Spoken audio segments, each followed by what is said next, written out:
Trump's ongoing legal battle has now taken an interesting twist after the former president's recent cable news interview on NBC's Meet the Press. And it is what he said that could get him into some trouble with his legal defense on the election interference indictment. Take a listen. Were you calling the shots, though, Mr. President, ultimately? As to whether or not I believed it was rigged, oh, sure. It was my decision, but I listened to some people. Some people said that.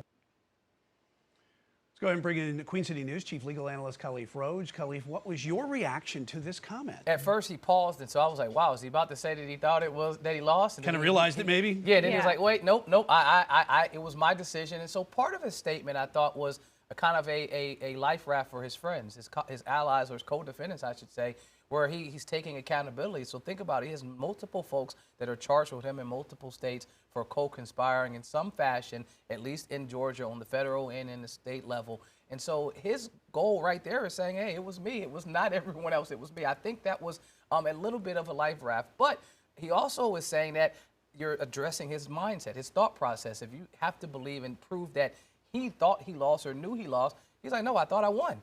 I believed I won. Even if other folks are telling me that I won. He goes on in an interview to say, look, there's a number of books that are out there that talk about how this election was rigged. So he went on to support after that question a number of times his rationale, his reasoning, his thought process. But a couple of seconds into that interview, it looked like it was going to be a disaster for him and his team. And if I was representing him, I'd tell him to at least prep more for those types of interviews. And you can't really speak off the cuff because anything that you say right there could actually be used against you later. So I'm glad he saved himself, because that would have been a horrible conversation to have with his legal team. Well, yeah, what does this make his legal team, nervous, and does it make his defense kind of fall apart there when you have those moments where there's a correction, and especially when the interviewer is saying, wait, did you mean to say insert statement? It was close. It was a close call. I mean, you for sure want to make sure that he gets it right the first time. But I'm glad, if I'm representing him, that he went back and fixed the statement, because it was walking down the road to close to incriminating yourself, to clearly saying the opposite of what you've been saying the whole time,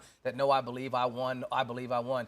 It sounded like he wanted to say, no, I thought I lost, and I agree with the other folks. And then he fixed it, which was if I'm representing him, I want him to say that. But even further, I want him to go back and prep. If you're going to have these type of, morning shows and these one-on-one interviews, that you're doing the prep ready to support your claims that you've been making the whole time. Yeah, when you have to go out on the campaign trail, you're going to have to speak, and some of the things are going to be thrown at you like this. Also want to talk about the Georgia case today. There were some new developments regarding his allies down there that were also indicted. I mean, Attorney Linwood, I thought that he would have been someone that potentially could have flipped on him in the beginning. I think that's the direction that is going right now. And this kind of connects to Willis and her team's thought process throughout the whole time. You indict 18 to 19 individuals.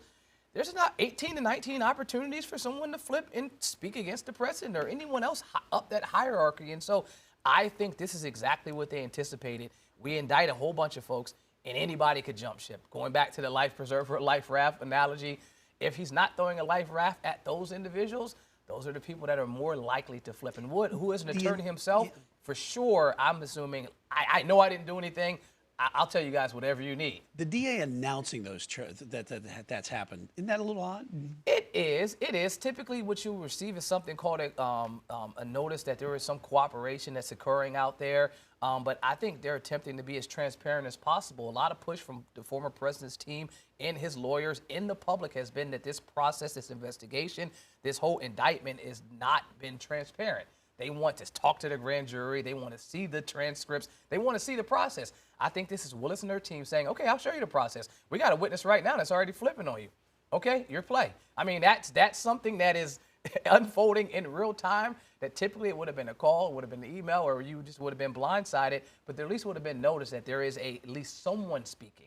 This level of telling you exactly who's speaking, yeah, that's a little bit of a stretch. Yeah, and we're getting to see, as you mentioned, all this play out in real time and making history every step of the way. Chief Legal Analyst Khalif Rhodes, thanks so much.